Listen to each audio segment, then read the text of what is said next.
अस्सलाम वालेकुम, आप देख रहे हैं मेरा ऑफिशियल यूट्यूब चैनल। मैं हूँ यशफीन जमाल। ऑपोजिशन की कौमी कॉन्फ्रेंस आज हुई और वो पंजाबी में कहते हैं गज वज के हुई, क्योंकि बड़ी कोशिश की गई। जो होटल इंतजामिया उनकी तरफ से बड़ा क्लियरली कह दिया गया कि जी आप लोग नहीं आ सकते, बल्कि यहाँ तक भी बात निकली कि वो कह रहे हैं जी कि हमारे 150 मुलाजमीन हैं, उनके रोज़गार का सवाल है, तो इसलिए प्लीज़ मेहरबानी करें ये ना करें, क्योंकि अगर आप ये करेंगे तो फिर हमारे होटल को सील कर दिया जाएगा और उसके कॉन्सिक्वेंसेज इन लोगों को फेस करने पड़ेंगे जो लोग हमारे लिए काम करते हैं। लेकिन ऑपोजिशन रहनुमा जो है, जैसे उन्होंने कहा था कि कॉन्फ्रेंस तो होगी, तो कॉन्फ्रेंस हुई, वो नहीं टले।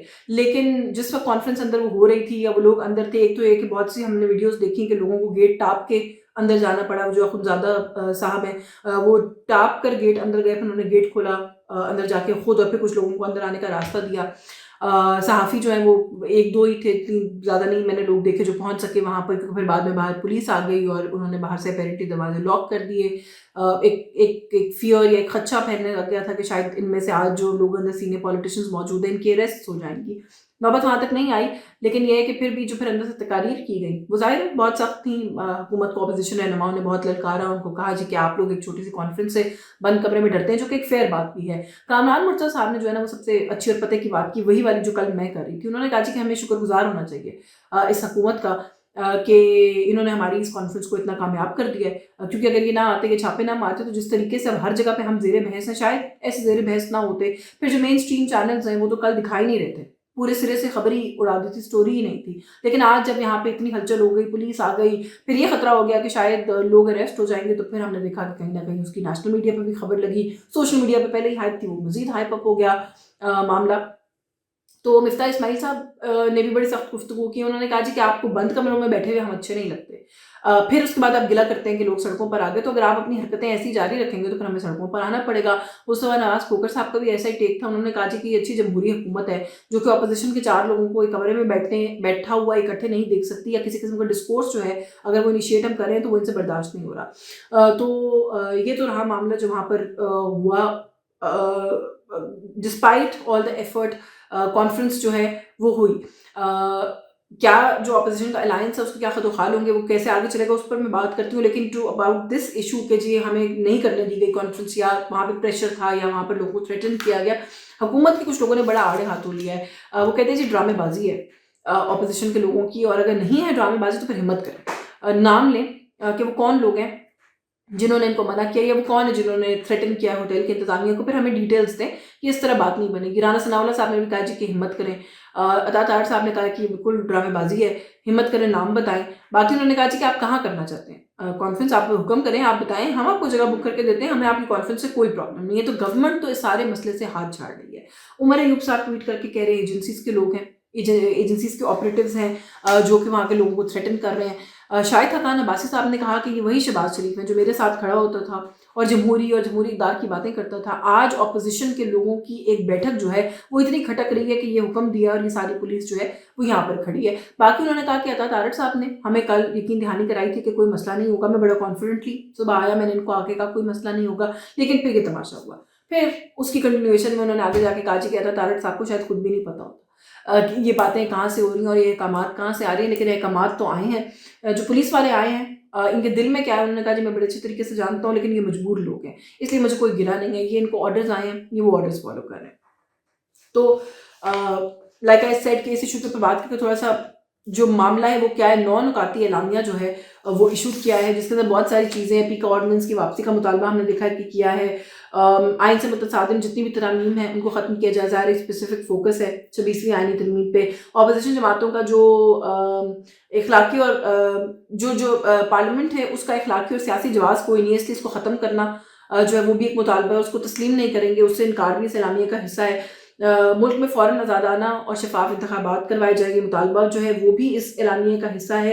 पीका एक्ट को लेकर लाइक आई सेड के उसके अंदर भी बात की गई है जी कि जो मीडिया की ज़बान बंदी की कोशिश है उसको हम नहीं मानते, मुस्तरद करते हैं, तो उसको वापस लिया जाए। अच्छा, जहाँ पर ये सारी बातें हो रही हैं वहीं पर अब थोड़ा सा इसको अगर अलग करके देख लें, क्योंकि ज़ाहिर है डिफरेंट पॉलिटिकल पार्टीज़ हैं। Pakistan Tehreek Insaf is a party जो कि अभी हम देख रहे हैं कि इंक्रीजिंगली ये बात कहती हुई नजर आ रही है जी कि इस्टेब्लिशमेंट हमसे मुज़ाकरात करें। सवाबी में अली अमीन गंडापुर साहब रिकॉर्ड पर हैं, रऊफ हसन साहब मल्टीपल जगहों पर रिकॉर्ड पर हैं कि जी हम बातचीत करना चाहते हैं उनसे। इमरान खान साहब खुद रिकॉर्ड पर हैं कि बातचीत वहीं पर करेंगे जहाँ पर पावर सेंटर है, तो हमें उनसे बातचीत करनी है। इसी कॉन्फ्रेंस के अंदर महमूद खान अचकज़ई साहब ने हल्फ लिया है कि हम इस्टेब्लिशमेंट से आश्कार या पसे पर्दा किसी किस्म की कोई बातचीत नहीं करेंगे। सो आई डोंट नो अब ये 2 मामलात कैसे चलेंगे, ये मुझे एक पॉइंट ऑफ तसादुम नज़र आ रहा है ऑपोज़िशन की जमातों के दरमियान, क्योंकि ज़ाहिर है इसके ऊपर इस्टेब्लिशमेंट का किरदार उसको आप माइनस भी नहीं कर सकते, उससे आप नज़र भी नहीं चुरा सकते, वो है। अब उसको ट्रीट कैसे करना है, ये एक पॉइंट ऑफ कंटेंशन होगा। मौलाना सेनेटर मौलाना गुल नसीब उन्होंने कहा है जी कि हम हमेशा से पाकिस्तान तहरीक इंसाफ का जो एक मौक़िफ़ या नैरेटिव है उसके साथ हैं। हम साथ चलने को तैयार हैं। हमें इन्होंने ओएसटी बनाया हुआ है और वो चाहते हैं कि हम घर बैठ के इनकी क़यादत की क्यू का इंतज़ार करें। हम कर रहे हैं, लेकिन जिस दिन ये संजीदा हो जाएँगे उस दिन हम अगला लाहे अमल तय कर सकेंगे। तो वो प्रैक्टिकली वहाँ पर मौजूद भी थे, गिला भी कर रहे थे। So again another point of contention जो ऑलरेडी आ गया। फिर कामरान मुर्तज़ा साहब ने कहा जी कि हम ग्रैंड अलायंस का हिस्सा बनने के लिए हमें कुछ तहफ़्फ़ुज़ात हैं जो हमने असद कैसर साहब को कन्वे किए हैं। 15 रोज़ हो गए, हमें कोई जवाब नहीं आया, बट स्टिल हम इस कॉन्फ्रेंस में शिरकत करने के लिए फ़िलहाल जा रहे हैं। जो अगेन एक पॉइंट ऑफ कंटेंशन वहाँ पर भी है जो कि आ गया। पाकिस्तान तहरीक इंसाफ के अंदर बहुत सी डाइसेंटिंग वॉइसेस हैं मौलाना फजल रहमान के साथ किसी भी किस्म का इत्तेहाद बनाने के लिए। शेख वकास अकरम साहब से आज मेरी बात हुई, जब मैंने उनसे पूछा तो उन्होंने कहा जी कि मुझे पार्टी ने मना किया है कि मौलाना फजल रहमान के ऊपर जो आपकी राय है वो देने से आप परहेज़ करें। तो मैं परहेज़ी जवाब दे सकता हूँ, सही जवाब नहीं दे सकता, व्हिच मीन्स के he is one of the dissenting voices and he also confirmed कि देयर आर अदर्स ऑल्सो। लेकिन क्योंकि इमरान खान साहब का हुक्म है तो अभी हम we are going to go with it. तो ये कुछ मामलात हैं जो कि अभी स्कैटर्ड दिखाई देते हैं। It was a good successful conference in the sense कि बहुत सारी पॉलिटिकल पार्टीज़ की रिप्रेजेंटेशन थी वहाँ पर। ये गठजोड़ फॉर्मलाइज़ होगा कि नहीं होगा, that is yet to be seen. ये कुछ जो डिफरिंग पॉइंट्स हैं इनके एजेंडास के ऊपर उन पे कंसेंसस डाल सकेंगे, that is yet to be seen. इनके जो पॉलिटिकल पुराने इख्तिलाफात हैं मौलाना, PTI, so on and so forth, भुलाकर आगे बढ़ सकेंगे, येट टू बी सीन। मुस्तकबिल के अंदर क्या ये किसी इलेक्टोरल अलायंस के अंदर कन्वर्ट होगा कि नहीं होगा, येट टू बी सीन। सो इस अलायंस की जो कामयाबी है ना वो बहुत सारी चीज़ों के ऊपर डिपेंडेंट है। कॉन्फ्रेंस खेलना है तो बहुत अच्छा है, प्रेस कॉन्फ्रेंस भी खेलना है तो बहुत अच्छा है। प्रैक्टिकली क्या करना है, क्या खाली मकसद ईद के बाद सड़कों पर निकलना और एहतजाज करना है, वो तो वैसे भी हो रहे हैं। अपनी अपनी कैपेसिटी में आप लोग कुछ ना कुछ पुल ऑफ कर ही रहे हैं। पहले अगर एक जमात के कारकुनान को जो है वो स्टेट माइट का सामना करना पड़ता तो 4-5 की करना पड़ेगा। What is going to change इस अलायंस के बाद? उसके ऊपर मैंने मल्टीपल लेवल्स के ऊपर क्वेश्चन किया है, डिफरेंट लोगों को ये सवाल रखा है उनके सामने, जवाब नहीं मिला मुझे। तो मुझे ऐसा लगता है कि शायद क्लूलेस है थोड़ा-सा। जैसे जब हुकूमत से मुज़ाकरात करने के लिए गए थे तो I still feel and believe कि वो क्लूलेस थे, अदरवाइज़ कुछ अचीव करके आते उसमें से। अब मुझे लग रहा है कि इस बैठक को लेकर भी खासी वो पाई जाती है, दे नॉट श्योर कि क्या करना है। सो ये तो था जो आज के दिन का इशू था, लेकिन एक और जो बड़ा इशू बार-बार चैलेंज किया जा रहा है गवर्नमेंट की लेजिटिमेसी को। ये कहा जा रहा है कि हुकूमत घबराई हुई है, हुकूमत चलेगी नहीं, हुकूमत घर चली जाएगी। पर हुकूमत हर तरफ से कॉन्फिडेंस जो है ना वो शो कर रही है। फॉरेन दौरे हो रहे हैं, वहाँ से इन्वेस्टमेंट आ रही है, फॉरेन डिग्निटरीज आ रहे हैं। आज भी अबू धाबी के जो वली अहद हैं वो आए हुए थे पाकिस्तान, MOU साइन हुए हैं उनके साथ। It was a good visit, उन्हें निशान पाकिस्तान दिया गया।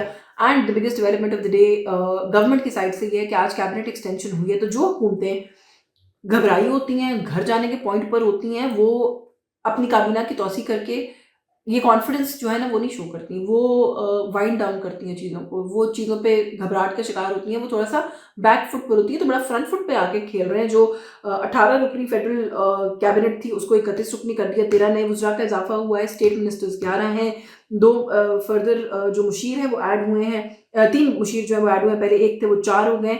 सो अभी जो टोटल फेडरल कैबिनेट और स्टेट मिनिस्टर्स को मिला के जो टोटल फेडरल कैबिनेट है वो 42 मेंबर्स की हो गई है।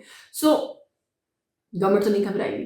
अब पता नहीं किसने घबराना है, किसके घबराने का वक़्त है ये I am not too sure. Again Imran Khan साहब से आज मुलाकात की डायलॉग में, उमर अयूब साहब उन्होंने कहा कि हम मुझ समेत 6 और लोगों से इमरान खान साहब मिलने की ख्वाहिश रखते थे। हमें डायलॉग की इंतज़ामिया ने वापस भेज दिया, मुलाकात नहीं होने दी।